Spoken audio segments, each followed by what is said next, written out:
જ્ઞાનની આ યાત્રા હવે માનવ શરીરના જીવ વિજ્ઞાન અને બ્રહ્માંડના ખગોળશાસ્ત્ર વચ્ચેના એક અદ્ભુત સેતુ પર આવી પહોંચી છે. અત્યાર સુધી આપણે હૃદયાકાશ, દહર વિદ્યા અને બ્રહ્મચર્યની શક્તિ વિશે સમજ્યા. હવે 8મા અધ્યાયના 6ઠ્ઠા ખંડમાં ઋષિ આપણને એ સમજાવે છે કે આ આંતરિક શક્તિઓ શરીરની નાડીઓ દ્વારા કેવી રીતે વહે છે અને મૃત્યુ સમયે જીવ કયા માર્ગે પરમગતિ પ્રાપ્ત કરે છે. આ ખંડને નાડી રશ્મિ સંબંધ, નાડીઓ અને સૂર્યકિરણોનો સંબંધ તરીકે પણ ઓળખવામાં આવે છે. નીચે આ ગૂઢ વિષય પરનું અતિ વિસ્તૃત અને સર્વગ્રાહી વિશ્લેષણ છે. 8મો અધ્યાય, ખંડ 6, નાડી વિજ્ઞાન અને આત્માની ઉર્ધ્વગતિ. 1. હૃદયની નાડીઓ અને સૂર્યના કિરણો, એક અદ્ભુત જોડાણ. ઋષિ સમજાવે છે કે આપણું હૃદય એ માત્ર રક્ત પંપ કરવાનું અંગ નથી, પણ તે ઉર્જાનું કેન્દ્ર છે. હૃદયમાંથી હજારો સૂક્ષ્મ નાડીઓ નીકળે છે. અથ યા એતા હૃદયસ્ય નાડ્યસ્તાઃ પિંગલસ્ય અણિમ્નસ્તિષ્ઠન્તિ શુક્લસ્ય નીલસ્ય પીતસ્ય લોહિતસ્ય ઇતિ. આ નાડીઓ 5 મુખ્ય રંગોની છે: ભૂખરો, પિંગળ, સફેદ, વાદળી, પીળો અને લાલ. આશ્ચર્યની વાત એ છે કે સૂર્યના કિરણો પણ આ જ 5 રંગોના બનેલા છે. સૂક્ષ્મ જોડાણ, મેક્રો માઇક્રો કનેક્શન. ઉપનિષદ કહે છે કે જેમ એક લાંબો રસ્તો 2 ગામોને જોડે છે, તેમ સૂર્યના કિરણો આકાશમાંથી આવીને મનુષ્યના હૃદયની નાડીઓમાં પ્રવેશે છે. સૂર્ય બરાબર બ્રહ્માંડનું હૃદય, હૃદય બરાબર મનુષ્યનો સૂર્ય. આ બંને વચ્ચે ઉર્જાનો સતત વિનિમય ચાલે છે. જ્યારે આપણે જાગતા હોઈએ છીએ ત્યારે સૂર્યની ઉર્જા આ નાડીઓ દ્વારા આપણી ઇન્દ્રિયોને કાર્યરત રાખે છે. 2. સુષુપ્તિ, ગાઢ નિદ્રાનું રહસ્ય. જ્યારે મનુષ્ય ગાઢ નિદ્રામાં હોય છે ત્યારે તેની ચેતના આ નાડીઓમાં પ્રવેશે છે. તદ્યત્રૈતત સુપ્તઃ સંપ્રસન્નઃ સ્વપ્નમ ન વિજાનાતિ આસુ તદા નાડીષુ સૃપ્તો ભવતિ. જ્ઞાનનું બિંદુ.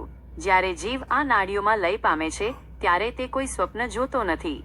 તે સમયે તે તેજ સૂર્યના પ્રકાશથી ઘેરાયેલો હોય છે.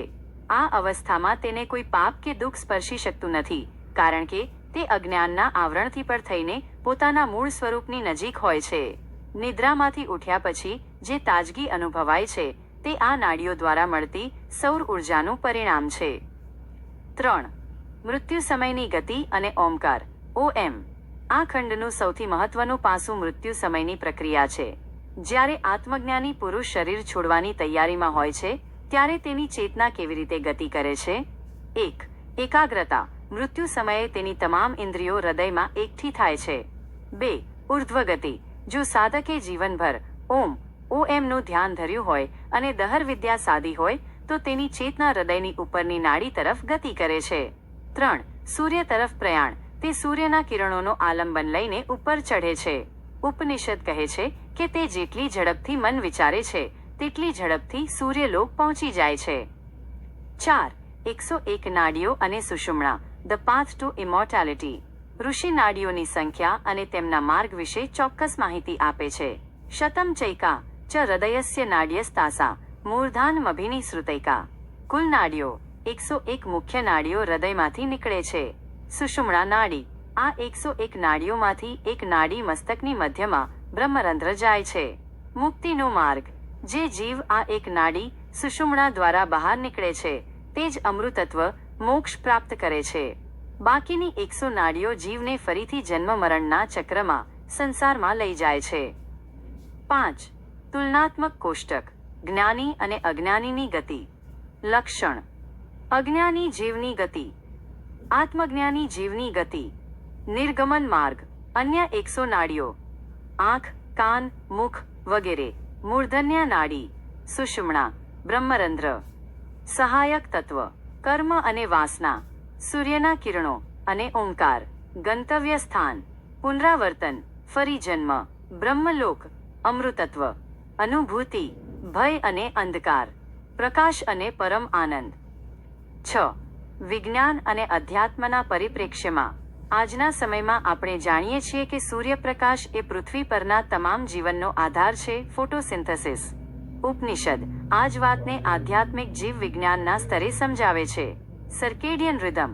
આપણી ઊંઘ અને જાગવાની પ્રક્રિયા સૂર્ય સાથે જોડાયેલી છે, જે ઉપનિષદના નાડી રશ્મિ સિદ્ધાંતને પુષ્ટિ આપે છે. Bio energy. શરીરમાં રહેલા ઉર્જા કેન્દ્રો ચક્રો વાસ્તવમાં આ નાડીઓના જ જંકશન છે. 7. સાધનાનો નિષ્કર્ષ. સૂર્ય દ્વારેણ તે વિરજાહ પ્રયાંતિ. સાધકે જીવન દરમિયાન એવો અભ્યાસ કરવો જોઈએ કે તેનું મન હંમેશા ઉર્ધ્વગામી રહે. સૂર્ય એ માત્ર અગ્નિનો ગોળો નથી, પણ તે બ્રહ્મનું તેજસ્વી પ્રતીક છે. જે સૂર્યને દ્વાર ગેટવે તરીકે ઓળખી લે છે તેના માટે મૃત્યુ એ અંત નથી, પણ એક મહાન પ્રવાસની શરૂઆત છે.